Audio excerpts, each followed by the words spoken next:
আসসালামু আলাইকুম। আজকের আবহাওয়ার খবর নিয়ে আমি হাজির হয়েছি। বাংলাদেশের আকাশে আজ রোদ আর মেঘের লুকোচুরি চলছে। ঢাকায় হালকা বৃষ্টি হতে পারে, তবে উত্তরের জেলাগুলোতে আবহাওয়া বেশ শুকনো থাকবে। সর্বোচ্চ তাপমাত্রা 28 থেকে 30 ডিগ্রি সেলসিয়াস, আর রাতের দিকে নামবে প্রায় 18-20 ডিগ্রিতে। এবার আসি পশ্চিমবঙ্গের দিকে। আজ সকালে কলকাতা ও আশপাশে হালকা কুয়াশা ছিল, দুপুরে রোদ উঠবে। দক্ষিণবঙ্গের কিছু জায়গায় হালকা বৃষ্টির সম্ভাবনা রয়েছে। উত্তরবঙ্গে অবশ্য শীতটা বেশি টের পাওয়া যাবে। দিনের তাপমাত্রা প্রায় 29 ডিগ্রি আর রাতে 17-18 ডিগ্রির মতো।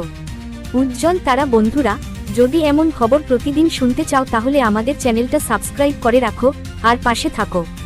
সব মিলিয়ে আজ বাইরে বেরোলে একটা ছাতা রাখাই ভালো, আর রাতে হালকা গরম কাপড় থাকলে আরাম লাগবে। এই ছিল আজকের আবহাওয়ার আপডেট। আল্লাহ হাফেজ।